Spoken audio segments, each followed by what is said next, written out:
Shortly after I moved to Ridgely, Tennessee, and began pastoring there, I would drive back and forth from Ridgely to Tiptonville, where the nearest grocery store was, 8 miles up the road. Driving back and forth there, I noticed the highway department off to the side of the road had a large pile of sand, and they had built a building over the top of this pile of sand. And I'm like, that is about the stupidest thing I have ever seen. Only in Tennessee would they build a building just to store their sand in. And after thinking that a number of times and driving back and forth, one of the elderly men from the church was out with me one day, and we were visiting. And I asked him, Mr. Warren, why in the world did they build that building over the top of that pile of sand? He said, Brother Gene, that's not sand, that's salt. And they have set that aside, preparing for using it on the roads this winter.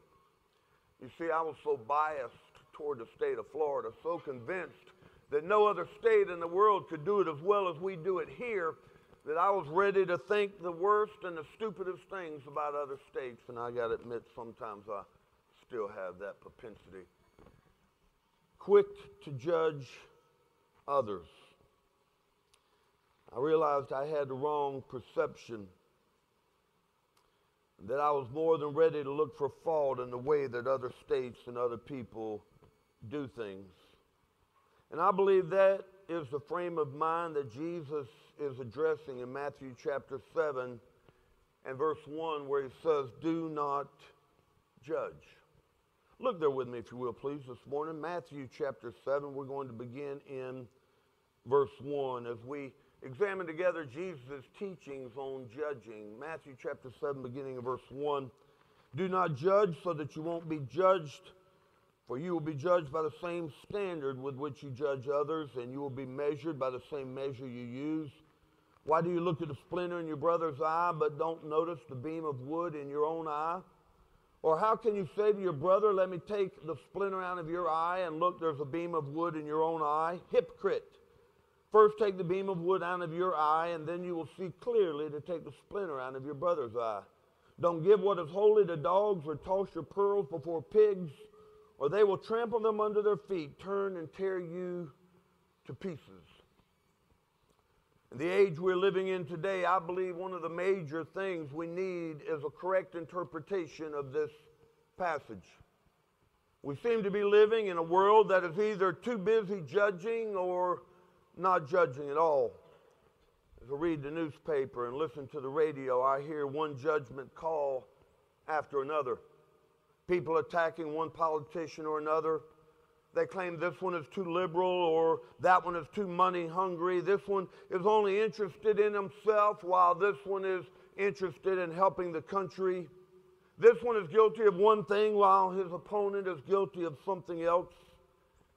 And it isn't much better in our churches. One church claims that all the others are too liberal and do not interpret Scripture closely enough.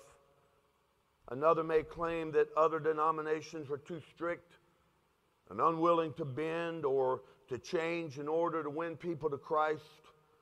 We throw the titles liberal and conservative around as though they have no meaning. Some churches seem to hate doctrine or core beliefs and claim that they are winning people to Christ by compromising. Others appear to be keeping people from accepting Christ by erecting false barriers of tradition and legality. We're living in an age where people love to hang names on one another without thinking. We're living in an age which dislikes thought and hates theology, doctrine, and dogma. It is an age which is characterized by a love of ease and compromise. It is an age of appeasement. So where are Christians to draw the line? How are we to witness and at the same time keep our beliefs biblical? I believe we can find this middle ground if we correctly understand Jesus' teaching about judging. In this passage, I believe we can see three teachings about judging. First, Jesus talks about how we're to judge others, and then how we're to judge ourselves, and then how we're to judge non-Christians. Jesus begins this passage in verse 1 by saying, judge not that ye be not judged. What does this statement actually mean? Well, let's notice first what it doesn't mean.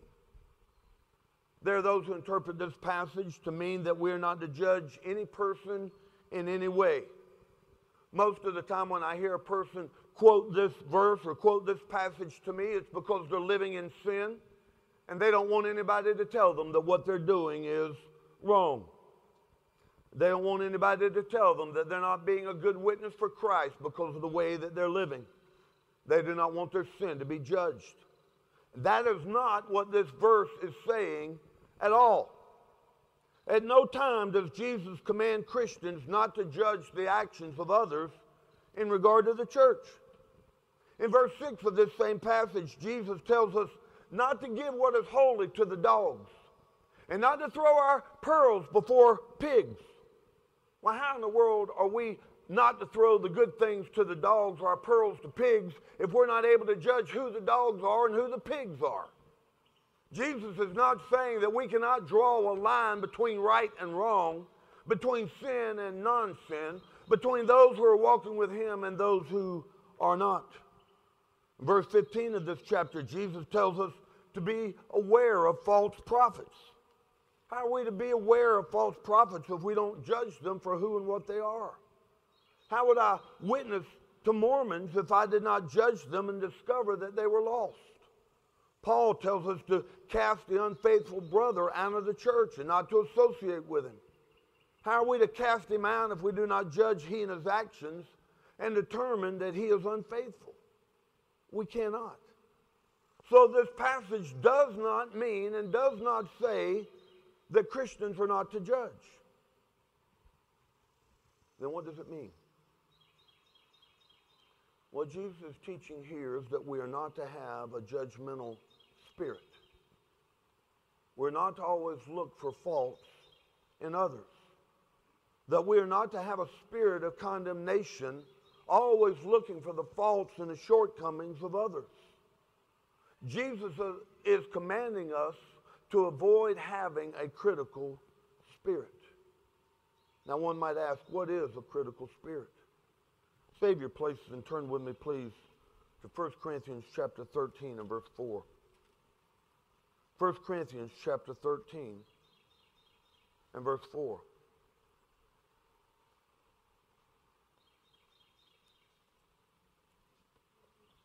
First Corinthians chapter 13 and verse 4.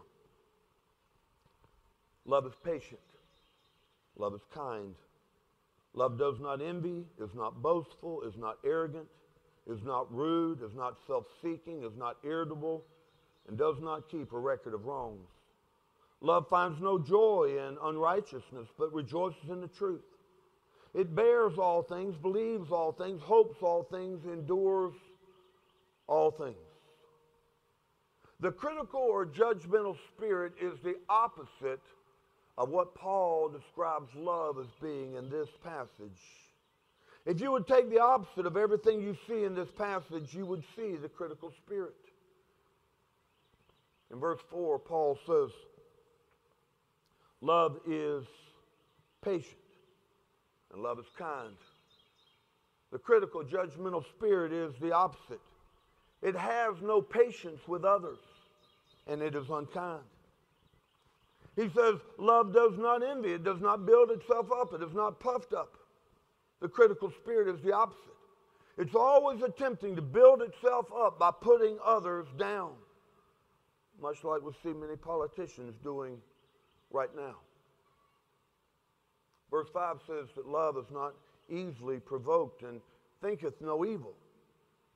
The critical spirit is the opposite. It is very easily provoked and thinks evil of people all the time. Verse 6 says that love rejoiceth not in iniquity, but rejoiceth in the truth.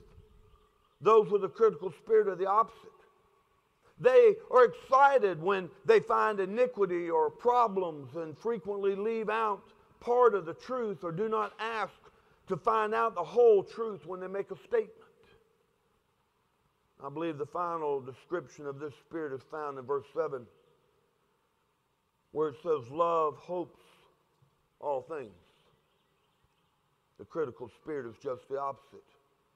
Instead of hoping all things, instead of looking for the bright or the good in a person, those with a critical spirit are always looking at the negative side of a person.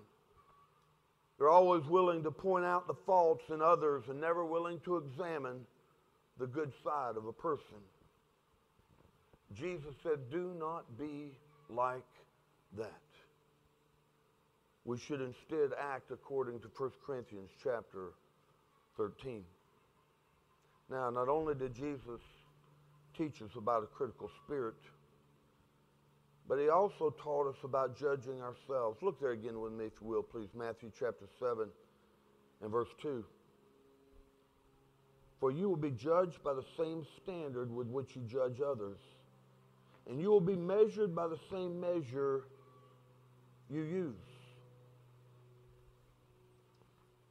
Did you notice what Jesus said in verse 5? Look there. Hypocrite, first take the beam of wood out of your eye, and then you will see clearly to take the splinter out of your brother's eye. He didn't tell us that we were not to help our brother or to take something out of his eye, but he said first we're to take care of our own condition. He didn't tell us not to help our brother with a certain fault or area that he's struggling with, but no, he said first make sure you're addressing your own issues. Now the word translated mote is, in the King James, was a small speck, a small splinter. The word beam used there is the opposite end of the scale. It meant something like a floor joist or the center beam on a roof that all of the trusses are leaning against. Down in the igloo right now, you will find there are PVC pipes in the tunnel that are supposed to be like this. Right now, they're like this. Because down in the center, there was one solid PVC piece that went the whole length. That's what he's talking about. He said, don't look at the speck, the minor fault in your brother when you got that center beam, when you got that big old log sticking out of your own eye. And that's what Jesus is saying here. Sure, we should help one another with the dust in our eyes, but we must do it with the right perspective. We must do it in the right spirit. We must first examine ourselves and make sure that we don't have any major problems in our own eye. We may have a friend, a brother, a fellow Christian, even someone we know in the community who has a problem with a certain sin in their life. They may be involved in adultery or drug abuse or some such thing. It is great if we want to help them. It's great if we want to steer them on the right path. But we must first be willing to examine ourselves closely and to make sure that our motives are right. Not trying to build ourselves up by putting others down, but honestly trying to help them in their situation. There's no way that we can help them if we have the log of self-righteousness or a critical spirit in our lives. We must do all that we do in a spirit of love. Now, that doesn't mean that we have to be perfect and sinless in order to help one another. For there is no person here, nor any time in our lives that any of us reach sinless perfection this side of heaven. But we are not to act the way the hypocrites do, acting on the sins of others without noticing our own. Not only did Jesus attack a critical spirit, and not only did he tell us to judge ourselves first, but he also told us that there comes a point when a judgment must be made. Look there again, if you will, please, in verse 6. Don't give what is holy to dogs, or toss your pearls before pigs, or they will trample them under their feet and turn and tear you to pieces. This verse is the last in a passage where Jesus specifically addresses judging. He concludes this passage by telling us that there are times when we must make a judgment. In examining this passage, I believe that we can see three groups of people.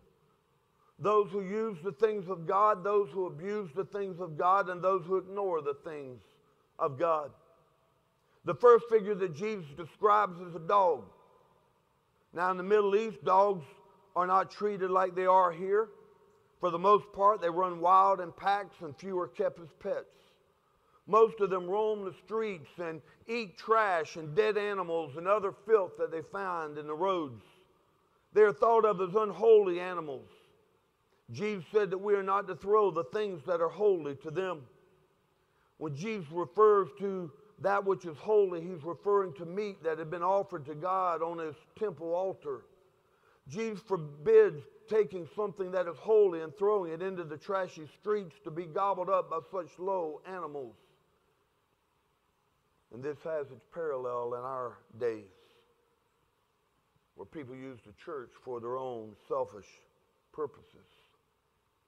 For instance, I know of a man who started a new job right out of college.